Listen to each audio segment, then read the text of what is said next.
There you are. Welcome to Zen Fits here in Blackstone, Virginia. Another beautiful day.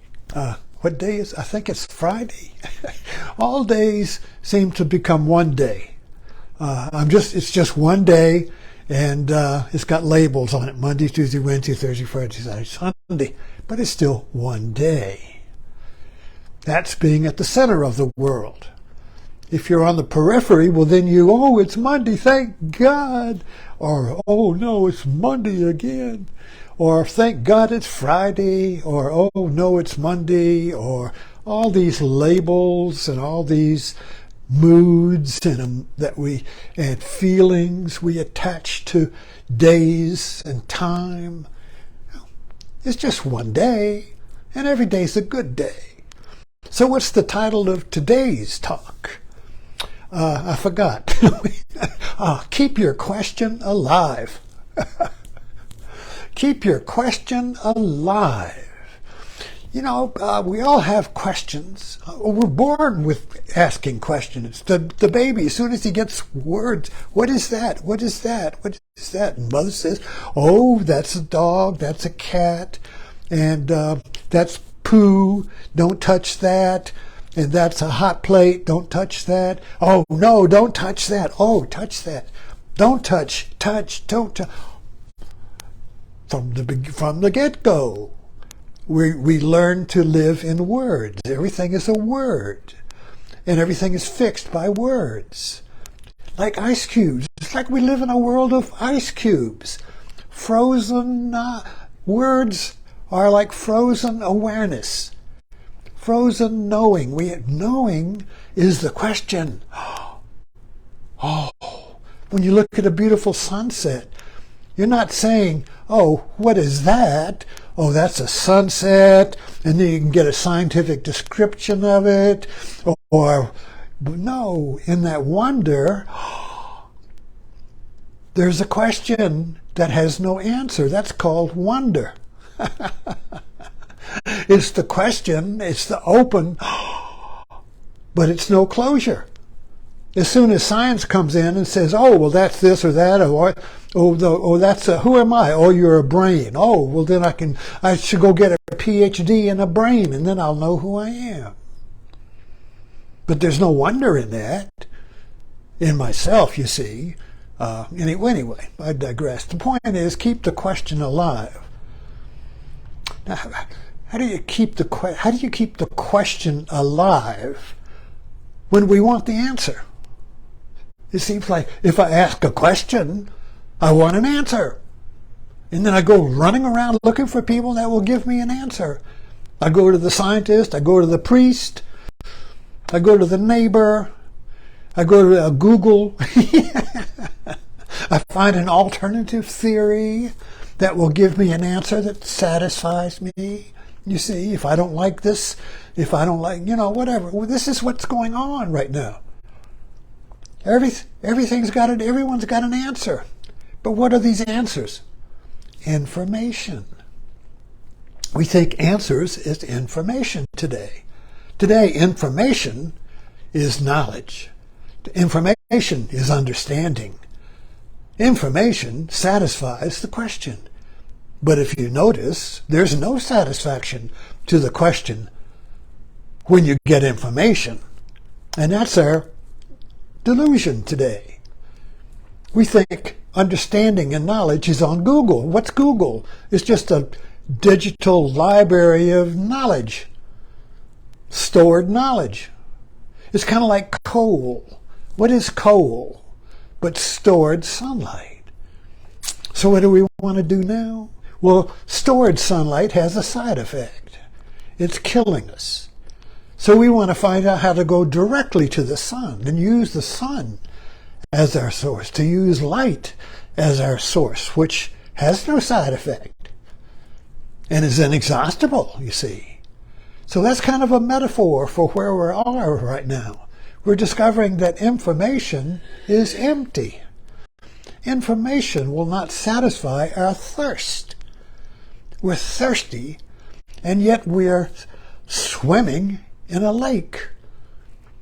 We're thirsty while holding a hose full of water.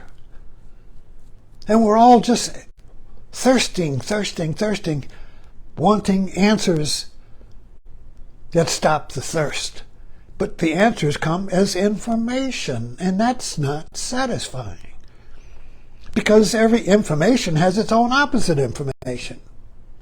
No matter what information you come up with, there's going to be an opposing information. No matter what scientific study you come up with, immediately there will be an opposing study.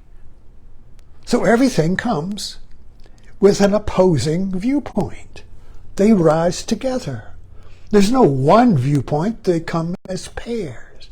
We're on Noah's Ark. Everything comes in pairs of opposites. We're floating in space in a digital ark called Noah's. So who isn't on the ark? I mean, he's on the ark, but who created the ark? Noah. Now that's an interesting word. N-O-A-H, Noah. Or is it K-N-O-W-E-R, Noah? No, na, means knowing. Not knowing, knowledge. Na means the root of that sound, na, is ancient. It goes back in Sanskrit. It's Indo-European languages. No, na. So this na, then, this knowing is our root nature. No.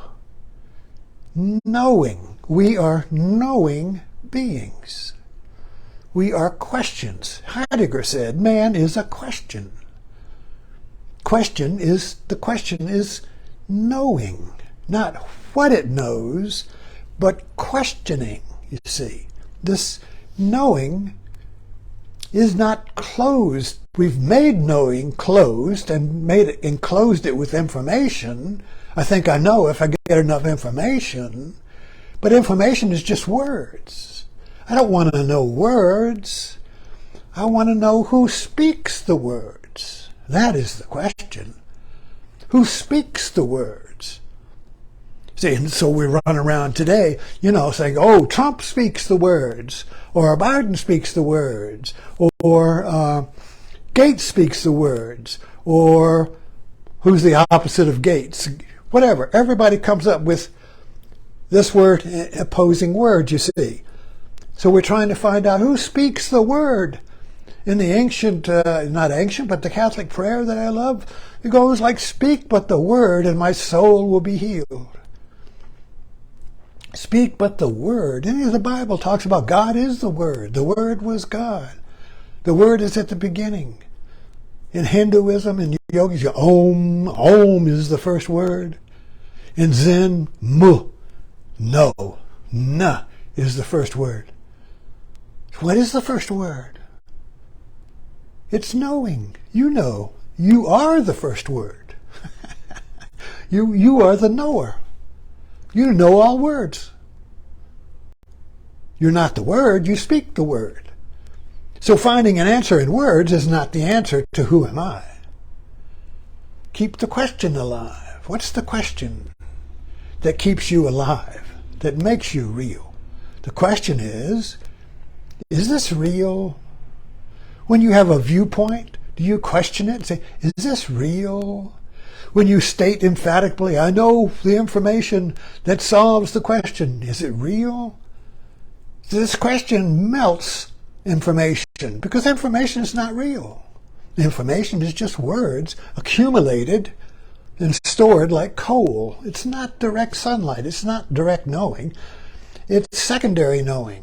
It's frozen knowing. It's ice cubes of knowing. What melts the ice cubes of knowing? What melts it? The question, is this real? Not somebody else's answer, which is what we do. Well, you're not real, or your answer's not real. But I know the answer. I know it's real, you see. There. That's the question. Is this real? My viewpoint that I have staked my career on? This viewpoint that I've staked my identity on, is this viewpoint real? Is it real? If you ask that question, the ice cube melts. And knowing flows. Knowing is water. Knowledge is ice. The question, we want to melt the ice of knowledge, of information, and release the water of knowing. You are the water of knowing. But you can only release that water when you question the ice. Thanks for dropping in.